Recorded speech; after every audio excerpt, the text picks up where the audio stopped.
Puji Tuhan, saya sampaikan selamat pagi dan salam sejahtera dalam Tuhan kita Yesus Kristus. Haleluya. Sungguh bersyukur Tuhan sudah menolong kita, memberkati kita, dan menyertai kita sampai di akhir bulan Agustus ini. Sungguh semua karena kemurahan Tuhan. Amin. Mari pada kesempatan pagi ini saya ingin berkhotbah tentang Injil Kerajaan Allah dan bagaimana relevansinya dengan kehidupan kita pribadi, keluarga, gereja, bahkan bangsa kita di zaman sekarang ini. Mari sebelum saya bicara lebih jauh, mari kita membaca di dalam Markus, Injil Markus pasal 1 ayat 14 dan ayat yang ke-15. Injil Markus pasal 1 ayat 14 dan ayat yang ke-15. Saya membaca untuk kita sekalian. Demikian firman Tuhan.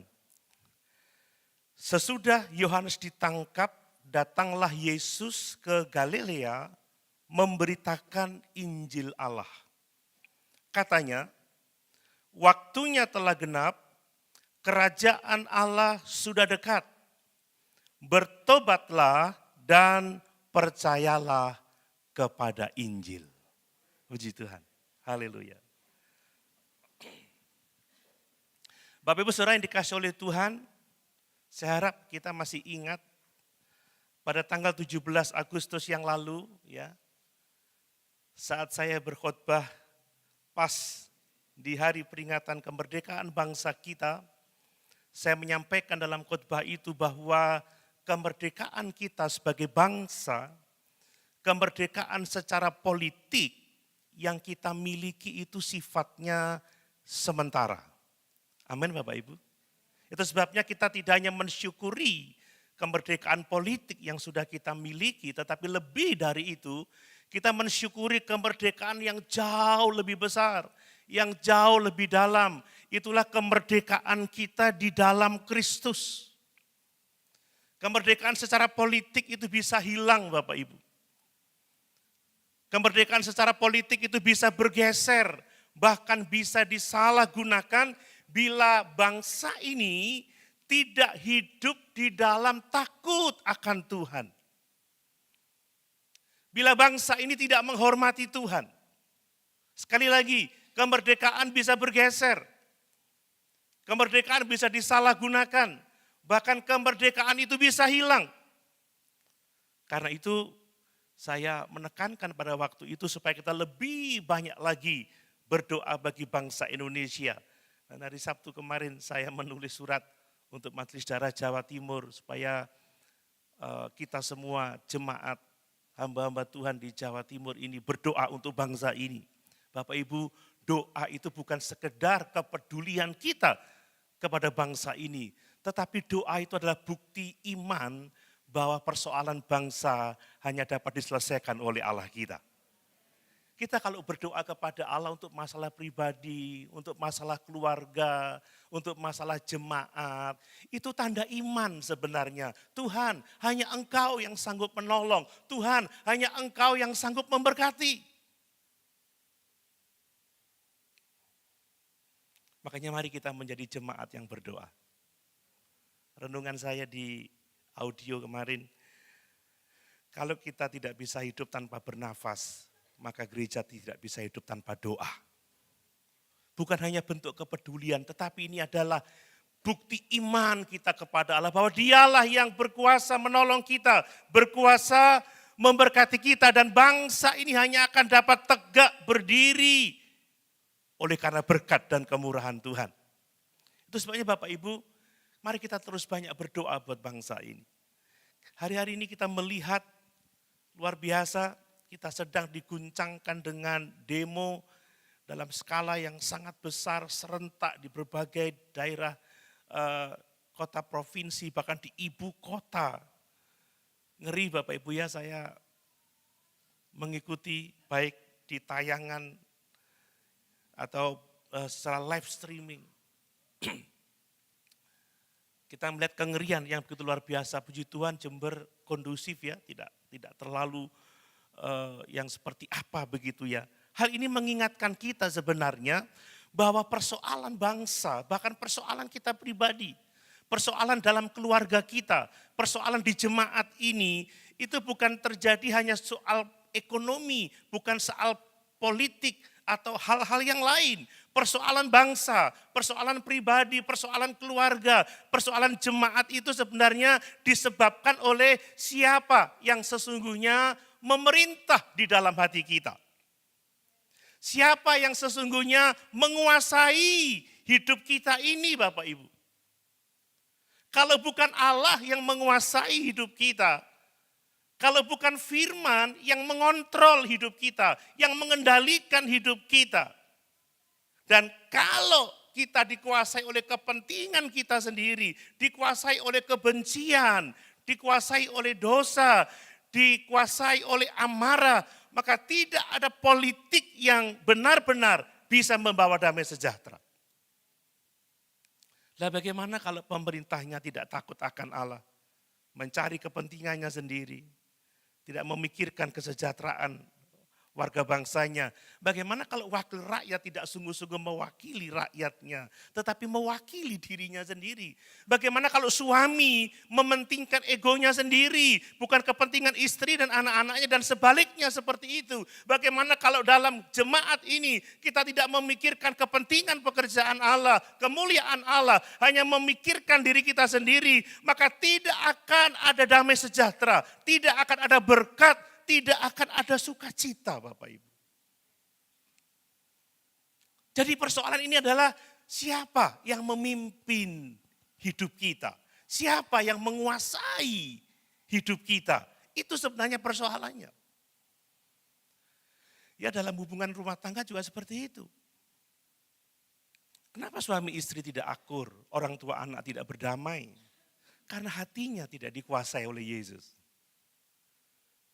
Kenapa anak-anak cemberut di rumah, nggak ada sukacita, nggak ada damai? Karena hatinya tidak diperintah oleh Kristus.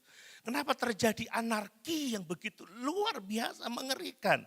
Nggak segan-segan orang memukul, menghajar, bahkan membunuh. Kenapa? Karena hatinya dikuasai oleh ego, dikuasai oleh kemarahan, dikuasai oleh kebencian.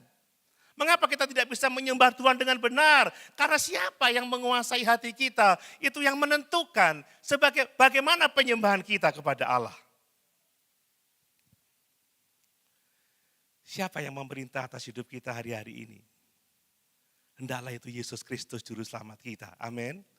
Maka kalau setiap kita dikuasai oleh firman, maka hidup pribadi pasti penuh damai sejahtera. Keluarga penuh damai sejahtera. Ya, saya baru kemarin, ini contoh sebenarnya, contoh yang sepele ya. Kemarin Yoel kan injeksi sudah di ACC, dan obatnya sekali injeksi itu 58 juta, bla bla bla bla bla bla, sekali injeksi saudara. Tapi sudah di ACC. Kemudian sudah waktunya pulang, enggak pulang-pulang, urusannya panjang. Nah timbul gelisah. Ada apa ini? Kira-kira ACC-nya dibatalkan atau tidak dan lain sebagainya. Mulai gelisah. Itu kalau hati dikuasai oleh pikiran diri sendiri. Amin Bapak Ibu. Kan seperti itu ya. Mulai pikir macam-macam. Biasanya udah pulang jam 2, jam 4 udah pulang. Ini sampai jam 6 enggak pulang, jam 8 enggak pulang. Sudah mulai berpikir macam-macam. Tapi saya berdoa, Tuhan Engkau mengendalikan segala sesuatu. Logikanya kalau sudah di ACC pasti akan dibayar. Kan seperti itu ya. Itu sekali injeksi. Lalu saudara Gracia, anak dari Belitung yang kuliah di UNED. Pak, puji Tuhan saya sudah bisa pulang. Iya tunggu nanti saya jemput, saya antar ke kos. Saya berdoa saja, Tuhan pasti tolong. Kalau enggak kita dikuasai oleh firman, kita enggak akan bisa damai sejahtera. Amin Bapak Ibu. Lalu istri saya bilang, Pak, aku tadi ngomong bahwa ya diizinkan kami pulang, kan kami sudah tiap bulan di sini, tiap bulan suntik. Ya ibu boleh pulang, tapi tolong tinggalkan uang. Berapa? 62 juta. Hah? Terus saya bilang sampai di saya, duwi sopo, sembayang ae. Kata Yoel, wah malam ini aku tidur di rumah sakit lagi. Tapi saya berkata, ada suara dalam hati saya, nanti aku pasti dijemput Gracia dulu, pulang, mereka pulang. Benar, saya jemput Gracia, saya antar ke kosnya, dan ada kabar, kami bisa pulang. Bapak Ibu, enggak akan ada damai, enggak ada sukacita kalau kita enggak membiarkan hati kita diperintah oleh Yesus. Amin. Amin. Kalau Bapak Ibu dikuasai oleh firman pagi ini, hidupmu akan penuh penyembahan kepada Yesus. Akan memuliakan Yesus, senang. Sebab dia telah begitu mengasihi kita, dia telah menyerahkan nyawanya bagi kita, dia telah menganugerahkan kehidupan yang kekal, dan dia menjamin bahwa masa depan kita adalah masa depan yang gilang gemilang, masa depan yang penuh dengan pengharapan. Nah itulah sebabnya, saat ini saya ingin mengajak kita semua untuk merenungkan apa sih kerajaan Allah itu? Apa sih Injil kerajaan Allah itu? Dan bagaimana relevansinya dengan kehidupan kita? Bapak Ibu, Yesus itu datang bukan untuk mendirikan kerajaan politik seperti yang sebelumnya dipikirkan oleh para murid dan pengikut-pengikut yang lain. Tidak. Yesus datang ke dunia adalah untuk membawa kabar baik tentang kerajaan Allah. Kabar baik tentang pemerintahan Allah yang nyata di tengah-tengah dunia ini, di tengah-tengah setiap orang. Bapak Ibu, Injil kerajaan Allah ini menjawab kebutuhan terdalam manusia. Kita ini butuh pemimpin. Amin Bapak Ibu. Kita ini nggak bisa hidup netral. Siapa yang memimpin kita, itu akan menentukan bagaimana kehidupan kita. Injil kerajaan Allah akan memberikan arah pada kehidupan kita secara pribadi, keluarga, jemaat, bahkan bangsa ini. Sebab hanya ada di dalam pemerintahan Allah akan ada keadilan. Amin. Di bawah pemerintahan Allah akan ada damai dan ada pengharapan yang sejati. Perhatikan, kalau kita membaca di Markus pasal 1 ini, Yesus itu memulai pelayanannya bukan dengan mengadakan mujizat, bukan mengajarkan filsafat yang hebat-hebat, filsafat yang tinggi-tinggi. Tidak, dia tidak menyembuhkan dulu orang sakit, tetapi dia datang dan memulai pelayanannya dengan berkata, waktunya telah genap, kerajaan Allah sudah dekat, bertobatlah dan percayalah kepada Injil. Mengapa Yesus tidak memulai pelayanan dengan menyembuhkan orang, membuat mujizat yang hebat-hebat, tapi dia berkata, kerajaan Allah sudah dekat, ayo bertobatlah. Percayalah kepada Injil. Mengapa dia melakukan itu? Karena ini sangat penting Bapak Ibu ya. Sekali lagi saya mau mengingatkan bahwa di balik semua pergumulan hidup kita, apakah itu pribadi, rumah tangga, pekerjaan, pelayanan, keluarga, apa saja. Masalah terbesarnya adalah siapa yang memerintah dalam hidup kita. Saya yakin kalau kita dipimpin Roh Kudus semuanya pasti penuh dengan damai sejahtera. Ada masalah sebesar apapun, ada kasih, ada sukacita, ada damai sejahtera, ada kesabaran, ada kemurahan, ada kebaikan, ada kelemah lembutan, ada penguasaan diri. Ini kalau Allah yang memerintah hidup kita. Tapi kalau kita sudah dikuasai oleh ego kita, kepentingan kita, kita tidak lebih suka dirugikan daripada kita memuliakan Allah. Wah, bertengkar, berkelahi saudara.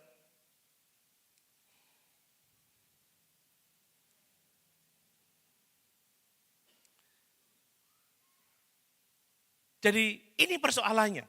Jadi apakah manusia memerintah dirinya sendiri atau diperintah oleh filsafat dunia ini, oleh tren zaman ini, atau bahkan kita dikuasai oleh kuasa-kuasa kegelapan, kuasa-kuasa kejahatan, itu menentukan bagaimana kita menjalani hidup ini. Tetapi kalau Allah yang bertahta dalam hati kita, kalau Allah memerintah hidup kita, pasti ada damai sejahtera. Waktu susah, kita ingat firman meneguhkan kita, Aku taat sama Allah, mengucap syukur dalam segala keadaan. Waktu orang lain jengkelkan, aku sabar, aku rendah hati. Waktu orang butuh pertolongan kita tidak menahan diri untuk mengulurkan kasih, mengulurkan bantuan. Secapek-capeknya kita masih mau kerja melayani Tuhan, melayani sesama. Pasti ada damai sejahtera. Bukan, kamu jangan gini, kamu jangan mau diginikan. Aduh saudara, aku ini suami. Waduh. Aku ini orang tua, ayah. Wah. Aku ini pemimpin gereja, aku ini majelis, aku ini jemaat. Oh, semua mikirkan kepentingannya sendiri-sendiri. Gak ada damai sejahtera. Tetapi kabar baiknya, Yesus membawa Injil kerajaan Allah. Amin. Amin. Mau hidup dalam pemerintahan Allah? Amin. Itu yang akan menolong kita untuk hidup dalam kebenaran dan menikmati damai sejahtera di tengah-tengah dunia yang semakin penuh dengan dosa ini. Yang pertama perhatikan Bapak Ibu, saya mau mengajak kita untuk memahami dulu apa sih makna Injil Kerajaan Allah itu. Tadi sudah saya sebutkan berulang-ulang bahwa Injil Kerajaan Allah itu adalah pemerintahan Allah dalam kehidupan kita yang hadir melalui Yesus Kristus. Jadi ketika kita ngomong Injil Kerajaan Allah itu adalah pemerintahan Allah dalam hidup kita, atas hidup kita, melalui Yesus Kristus. Mari saya mau menekankan lagi di sini, bahwa Kerajaan Allah adalah pemerintahan Allah yang hadir melalui Yesus Kristus. Ketika Yesus berkata Kerajaan Allah sudah dekat, sekali lagi itu bukan soal wilayah politik, itu bukan soal peta geografis. Karena Yesus tidak datang untuk membangun kerajaan duniawi. Tetapi apa saudara? Dia membawa sesuatu yang jauh lebih besar. Yaitu Allah hadir ke dunia melalui Yesus Kristus. Tinggal di tengah-tengah manusia dan memerintah sebagai raja atas manusia. Ini artinya Injil Kerajaan Allah. Di mana Yesus hadir. Di mana Yesus memerintah, di situ kuasa Allah bekerja. Di mana Yesus hadir, di mana Yesus memerintah, di situ kasih Allah akan nyata. Kalau saudara membaca di seluruh Injil Markus, ini adalah Injil perbuatan Yesus. Injil yang sangat praktis menceritakan pekerjaan-pekerjaan Yesus. Kita melihat di mana Yesus hadir, kita melihat orang sakit disembuhkan, ya, orang lumpuh bisa berjalan, orang berdosa diampuni, orang yang terikat dengan kuasa-kuasa kegelapan dilepaskan oleh Tuhan. Itulah tanda bahwa kerajaan Allah itu memerintah di tengah-tengah manusia. Bapak Ibu dulu sebelum Allah memerintah atas hidup saya, wah preman Bapak Ibu ya.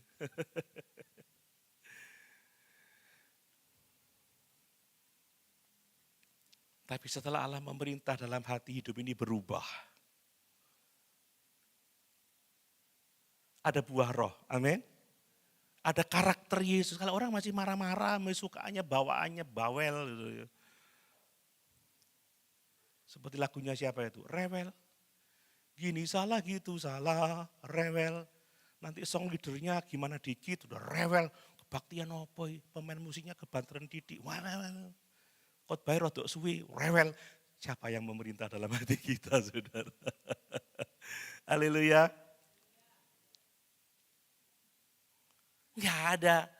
Gak ada sukacitanya, gak ada damai sejahteranya. Mari itulah yang kita butuhkan Bapak Ibu. Yesus memerintah dalam hidup kita.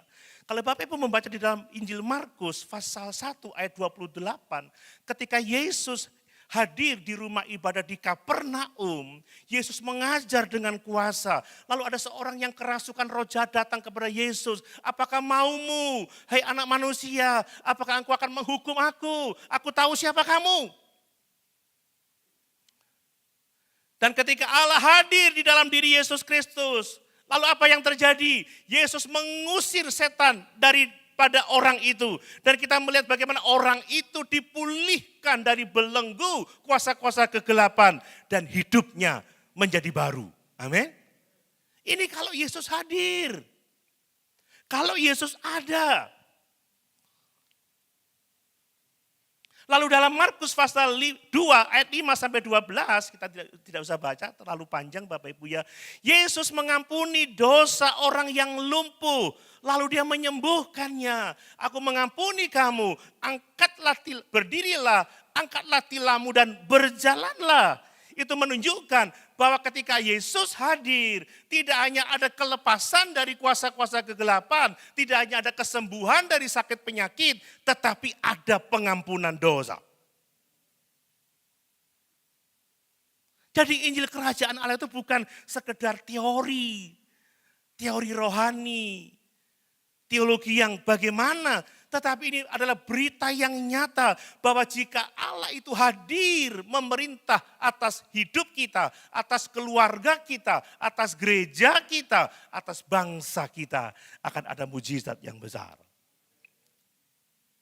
Makanya kalau ada masalah saudara, lari kepada Yesus. Istilahnya cari Tuhan, bergumul dengan Tuhan.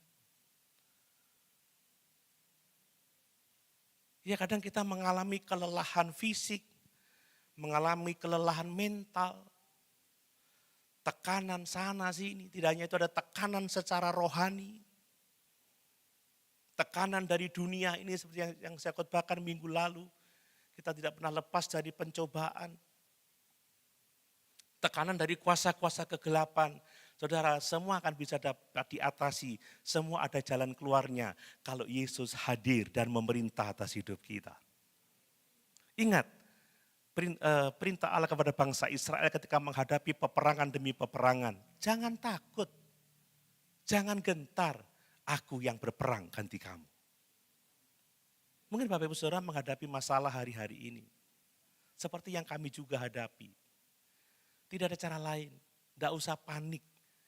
Tidak usah bimbang, tidak usah cari jawaban sana sini. Lari pada Yesus. Tuhan, memerintahlah atas hidupku. Kuserahkan hidupku. Kuserahkan keluargaku. Kuserahkan anak-anakku. Kadang saya stres juga dengan anak-anak saudara. Anak-anak saya bukan cuma 5, banyak sekali di SDA Jember banyak anak-anak saya.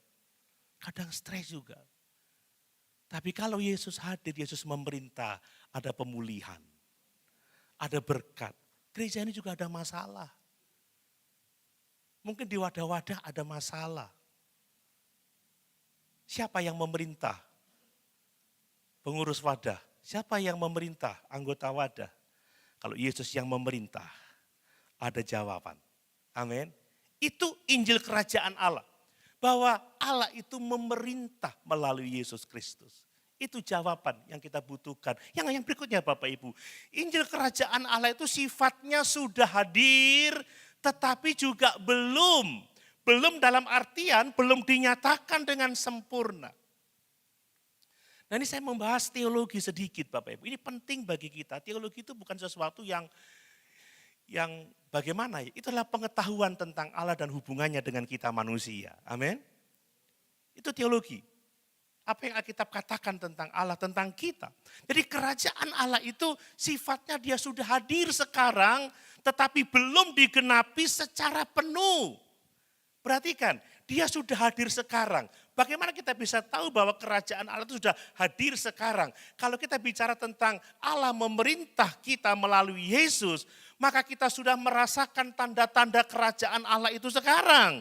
Yang pertama perhatikan, kita mengalami pengampunan dosa. Ada yang dosanya belum diampuni? Boleh angkat tangan. Pasti enggak ada yang angkat tangan. Yang doanya sudah diampuni boleh angkat tangan. Loh, enggak ada yang diampuni juga dosanya. Saya enggak puas. Yang dosanya belum diampuni boleh angkat tangan. Pasti enggak ada ya. Yang dosanya sudah diampuni boleh angkat tangan.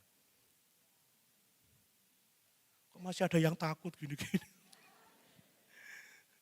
Kalau nyanyi sekarang saya sudah bebas.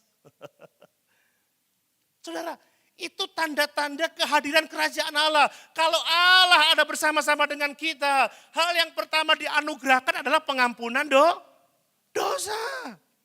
Ingat Alkitab berkata semua orang telah jatuh dalam dosa, telah kehilangan kemuliaan Allah. Dan upah dosa itu adalah maut. Dan tanda kehadiran kerajaan Allah sekarang ini adalah Bapak, Saudara, dan saya sudah diampuni dosa kita oleh Tuhan kita Yesus Kristus. Saudara merasa ini hal yang sederhana? Wow, ini berkat yang sangat-sangat besar. Saudara tahu cengkraman dosa itu sangat kuat. Bahkan dalam kitab-kitab Injil kita membaca bagaimana cengkraman kuasa kegelapan sangat hebat. Legion bisa menguasai manusia. Apalagi dosa. Dan upah dosa itu maut. Siapa yang mau mati di neraka? Saya pikir tidak ada yang mau masuk neraka. Dan Yesus melepaskan kita dari dosa melalui pengorbanan yang sangat mahal. Pikirkan bagaimana firman Allah, pribadi Allah menjadi manusia. Pikirkan dia menderita sebagai manusia, hanya dia tidak berdosa. Pikirkan dia mati menderita di kayu salib untuk pengampunan dosa kita. Lalu bagaimana respon kita? Kalau saudara yakin dosanya sudah diampuni, hidup kita pasti penuh penyembahan kepada Allah. Ini yang sudah jarang sekali diberitakan mungkin ya, tapi saya setia memberitakannya. Ada pengampunan dosa, ada kehadiran Roh Kudus dalam kehidupan kita. Apakah kita semua percaya Roh Kudus hadir dalam hidup kita? Amin. Saya nggak mau minta angkat tangan lagi, saya takut kecewa. Trauma. Saudara, Yesus di hati, tiada susah, tiada sedih. Yesus di hati. Amin.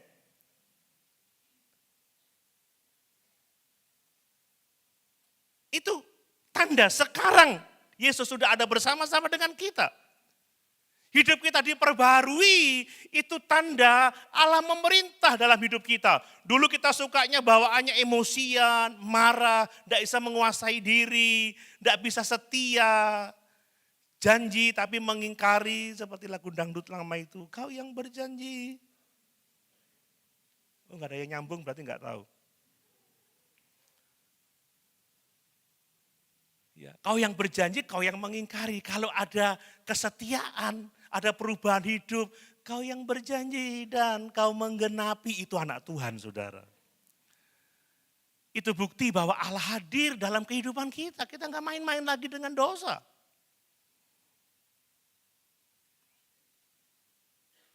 Kalau ada perubahan hidup dalam diri kita, ada tanda tanya besar, siapa yang memerintah dalam hidup kita? Saudara kalau membaca dalam Markus pasal 4 ayat 30-32, Yesus menceritakan bahwa kerajaan Allah itu dapat diumpamakan seperti biji sesawi yang sangat kecil.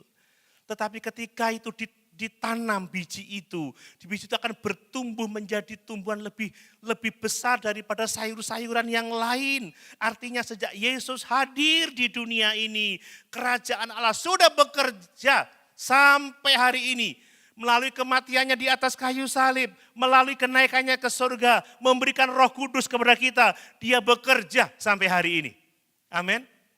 Kerajaan Allah sudah ada di tengah-tengah kita, dan pemerintahannya nyata atas kehidupan kita. Maka mari kita menyadari itu Bapak Ibu, ini realitas yang harus kita sadari. Dalam Markus pasal 5 ayat 1 sampai 20, kita membaca bagaimana seorang yang dirasuki oleh legion dilepaskan oleh Yesus. Dia yang tinggal di pekuburan-pekuburan yang sudah tidak lagi dapat dirantai seberapa banyak orang tidak bisa lagi mengendalikan dia. Dia suka memukul-mukul dirinya dengan batu, tetapi dilepaskan oleh Yesus. Dan dia akhirnya pulih sembuh kembali. Itu bukti bahwa kerajaan Allah ada di tengah-tengah kita. Kalau saudara kenal saya hari ini, menjadi pribadi yang seperti ini, itu bukti kerajaan Allah ada di tengah-tengah kita. Amin. Ada banyak anak muda di sini yang memberikan diri untuk Tuhan. Wah dulunya suka berantem, suka berkelahi saudara, tidak tahu hidupnya bagaimana. Tapi sekarang memberikan diri untuk Yesus, itu tanda kerajaan Allah ada di tengah-tengah kita.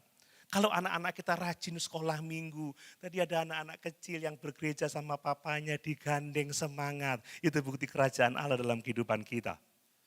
Bukan malah wis gak nang gereja maneh, gak sembahyang maneh, gak menyembah Tuhan lagi kan begitu ya. Jadi dia sudah ada di tengah-tengah kita. Nah kemudian, tetapi kerajaan itu belum sepenuhnya. Penggenapan kerajaan Allah secara penuh, pemerintahan Allah secara penuh akan terjadi. Seperti di Wahyu pasal 21, Wahyu pasal 22. Ketika kita tinggal di langit baru dan bumi baru, di mana tidak ada penderitaan, tidak ada air mata, tidak ada kematian. Tetapi Yesus menubuatkan dalam Markus 13 bahwa anak manusia akan datang kembali dalam kemuliaan dan memulai pemerintahannya secara penuh. Itulah yang sedang kita tunggu hari-hari ini. Amin. Sekarang pemerintahan Allah itu ada dalam hati kita, ada dalam hidup kita. Dia ada di tengah-tengah kita, tanda-tandanya nyata, pengampunan dosa kita. Penyertaannya atas hidup kita, pemulihan hidup kita, kehadiran Roh Kudus dalam hidup kita. Dan nanti kita akan hidup bersama-sama dengan Dia dalam kemuliaan. Amin. Sekarang kita sudah mencicipi kerajaan Allah itu. Makanya Bapak Ibu, nikmati hadirnya Yesus dalam kehidupan kita. Nikmati pertolongannya, nikmati berkat-berkatnya. Bertumbuhlah di dalam iman, kasih, dan pengharapan. Sambil kita menantikan penyataan kerajaan itu secara sempurna. Kita akan diangkat bersama-sama dengan Yesus. Masuk dalam kemuliaan kekal. Amin. Nah yang berikutnya, kerajaan Allah itu menuntut respon pertobatan. Kerajaan Allah sudah dekat, lalu Yesus berkata bertobatlah dan percayalah kepada Injil. Jadi berita Injil kerajaan Allah itu bukan sekedar informasi yang harus kita dengar begitu saja, tidak. Ini adalah panggilan untuk kita mengubah hidup. Kalau Allah hadir dalam hidup kita, kalau Allah memerintah dalam hati kita, maka tidak ada hal yang bisa menunjukkan kehadiran Allah selain pertobatan kita, perubahan hidup kita. Saudara, bertobat itu artinya kita berhenti hidup untuk diri sendiri. Berhenti hidup untuk dunia ini. Berhenti hidup untuk kuasa-kuasa kegelapan. Pertobatan artinya kita hidup untuk Kristus. Amin. Ini sangat relevan dalam kehidupan kita.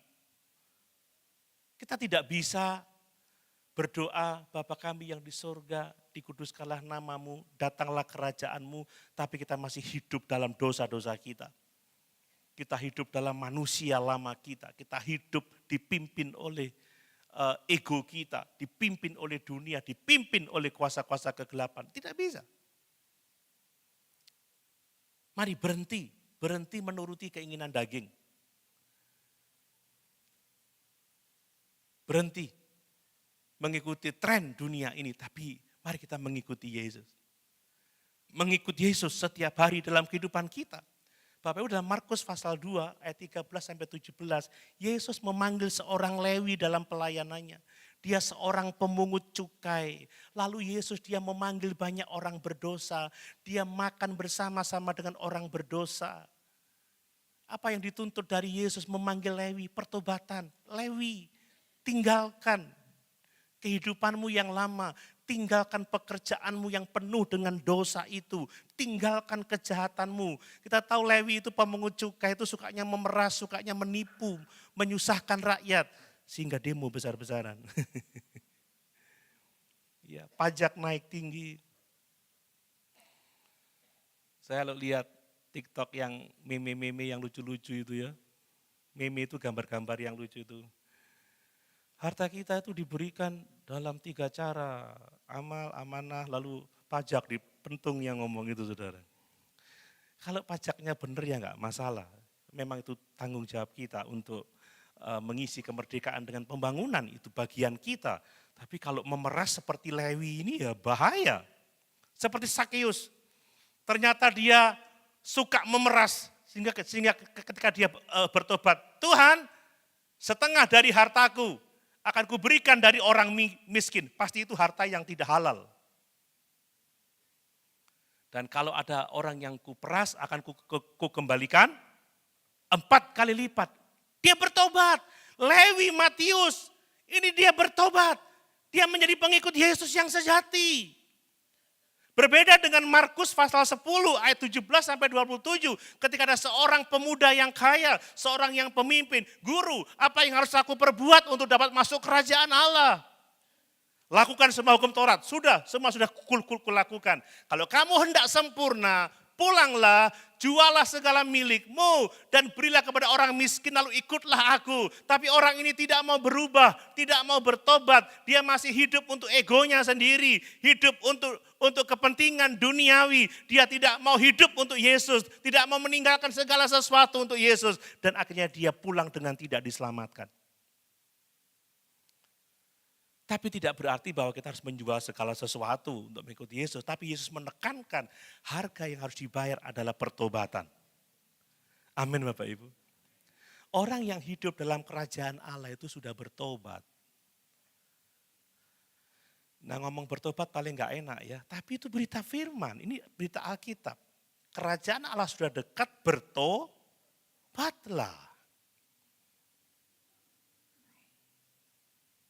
Mari, semua kita tidak terkecuali, saya harus bertobat. Amin Bapak Ibu, ini penting. Jangan sampai seperti seorang pemimpin yang kaya itu. Melakukan seluruh hukum Taurat tetapi sesungguhnya tidak mau mengikut Yesus. Tidak mau hidup untuk Yesus.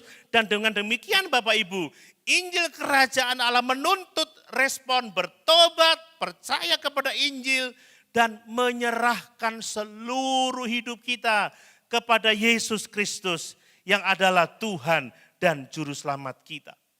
Jadi jelas Injil Kerajaan Allah adalah pemerintahan Allah dalam hati kita melalui Yesus Kristus.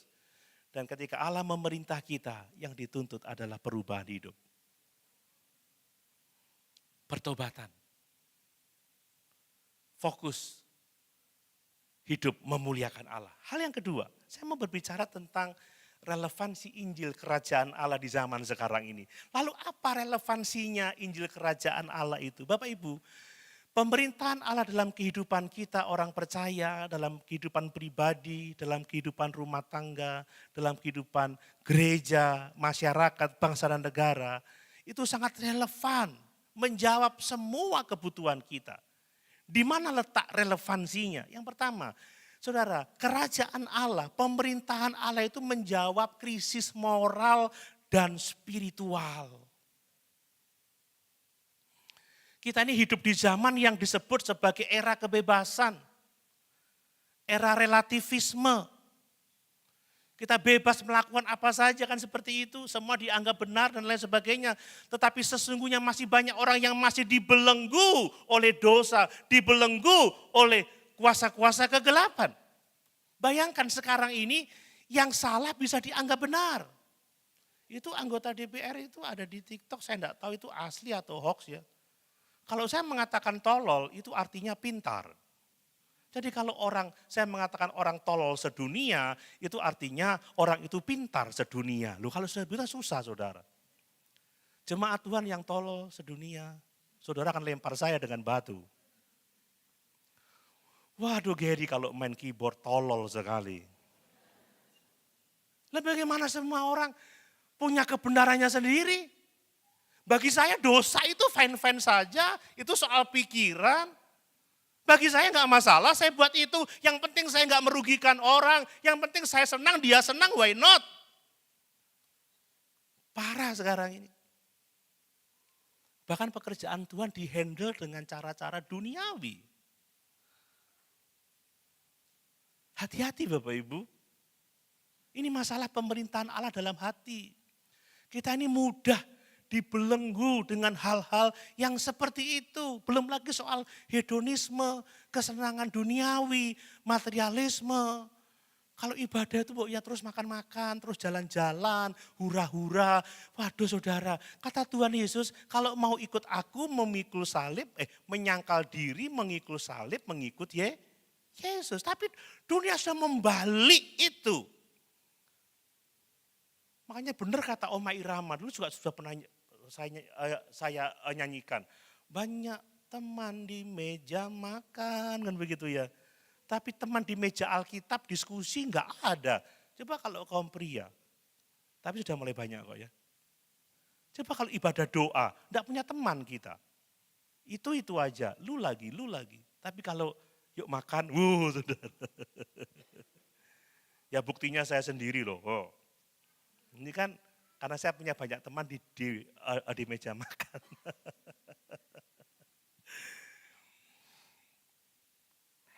Haleluya Bapak Ibu.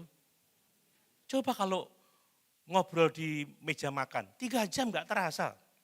Kalau khotbah dibatasi 20 menit. Iya Pak ya? Dia kan sudah mulai lihat jam kan, ayo.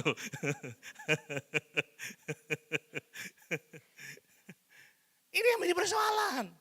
Materialisme sekarang ini, orang mengejar kesenangan daripada kebenaran. Orang mengejar ibadah yang menyenangkan hati daripada menyenangkan Allah.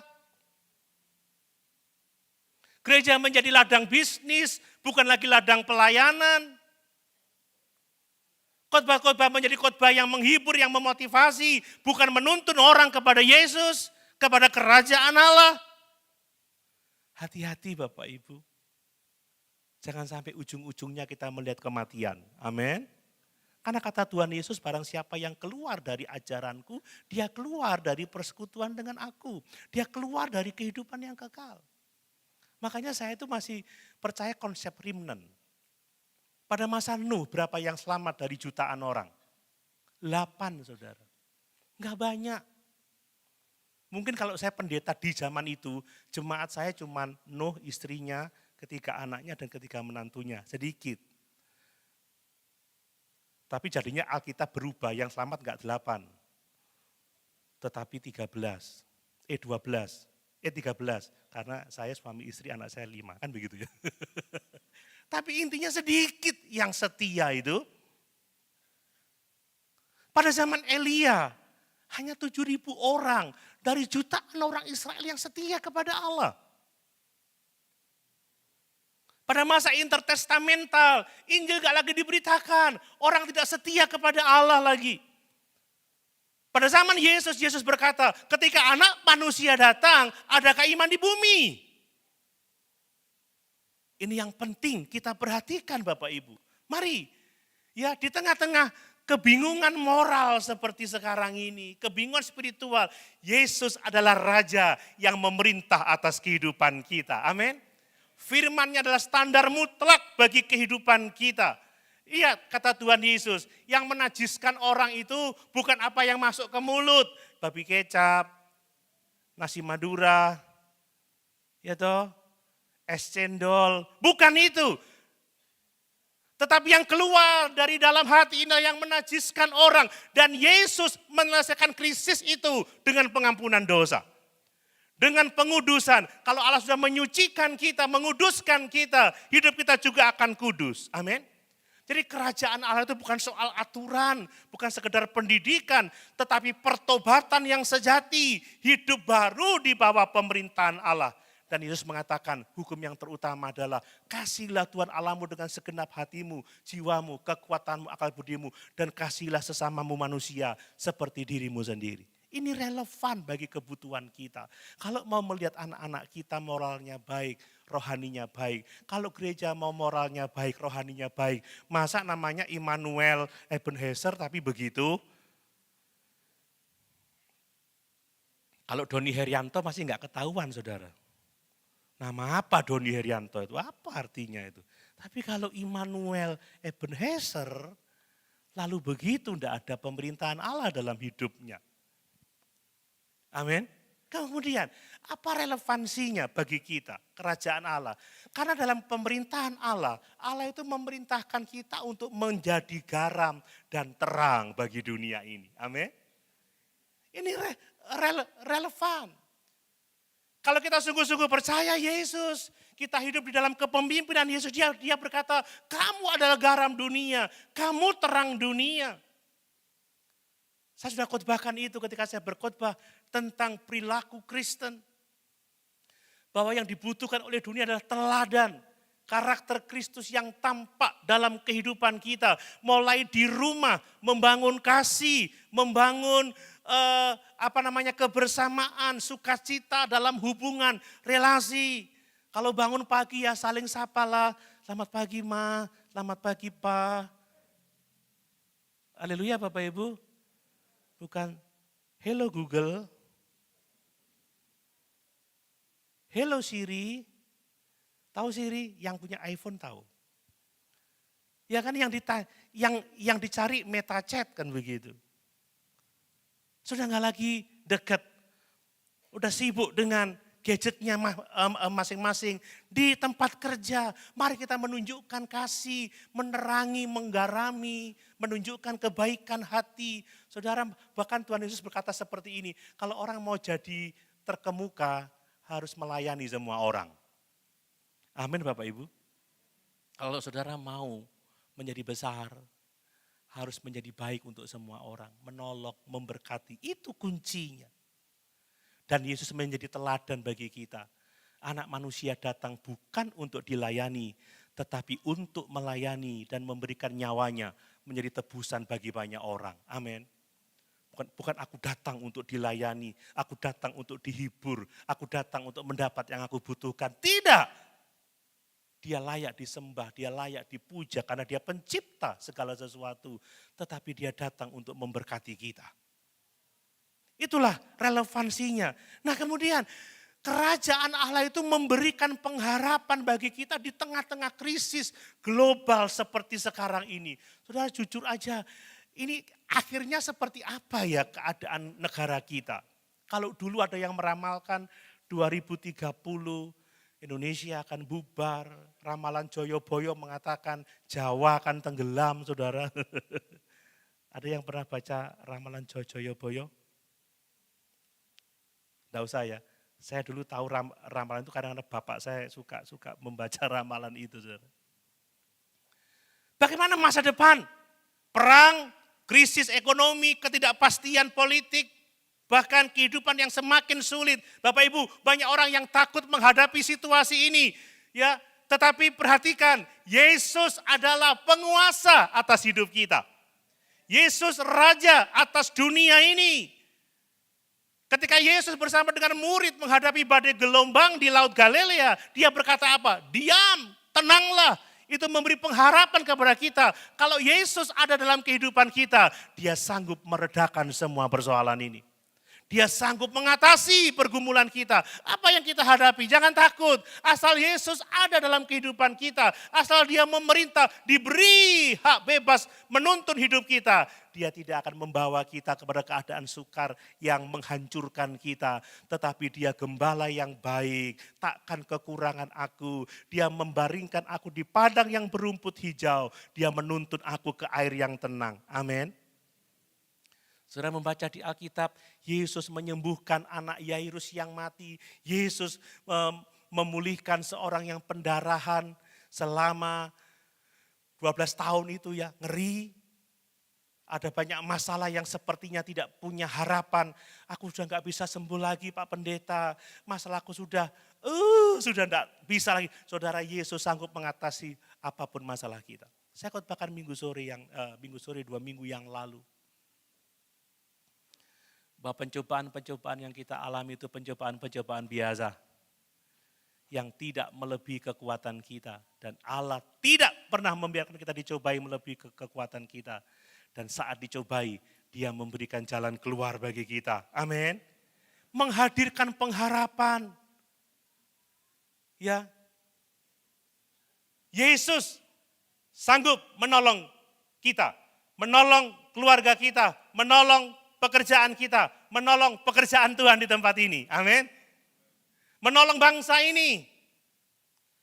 Kita sudah buktikan, dulu berpikir sampai kapan pandemi ya. Gara-gara pandemi sepatu saya rusak semua saudara. Tas saya protol kabeh. Kan barang-barang gitu lalu tidak dipakai kan rusak ya. Tapi itu awal Tuhan memberi saya sepatu baru. Dan kita lepas hari ini, amin. Dengan sepatu baru dan baju baru karena badannya semakin gemuk. Kemudian apa relevansinya? Tuhan meminta kita untuk menghadirkan tanda-tanda kerajaan Allah di dunia ini. Amin. Tugas kita bukan sekedar kumpul-kumpul ibadah seperti sekarang ini. Bukan sekedar nyanyi-nyanyi, Om Pacel semangat sekali, haleluya. Bukan sekedar itu. Tapi mari kita menghadirkan tanda-tanda kerajaan Allah. Seperti yang kita alami dalam lingkungan kita. Mari kita beritakan Yesus. Amin saudara. Mari kita menolong orang yang kesusahan. Menolong orang yang lemah, orang yang sakit, orang yang tertindas. Mari kita memuridkan. Di gereja ini bukan sekedar kumpul-kumpul, tetapi menjadikan murid. Dan mari kita juga memuridkan orang-orang yang kita jumpai. Yesus itu mengutus murid-murid untuk melayani. Ya. Untuk memberitakan Injil, untuk mengusir setan-setan. Dan Yesus juga mengutus kita tidak hanya kumpul-kumpul, ya senang-senang. Tetapi memanggil kita untuk kita menyatakan tanda-tanda kerajaan Allah dalam kehidupan kita. Amin. Saudara, kalau kita masih ngegosip, suka ngomongin orang, curiga, ingin menjatuhkan, hati-hati. Kita diperintah oleh ego kita, bukan Tuhan. Tapi kalau kita datang menghadirkan Yesus Kristus, menghadirkan kasih karunia, menghadirkan pengampunan, menghadirkan pemulihan, menghadirkan berkat, menghadirkan sukacita. Itu tanda-tanda yang harus dilihat oleh semua orang dari dalam kehidupan kita. Amin. Mari kita bersyukur sebab kita memiliki Yesus yang memerintah dalam kehidupan kita. Dan dalam pemerintahan Yesus ada damai sejahtera, ada berkat, ada pertolongan, ada kemenangan. Amin. Sama-sama kita berdiri.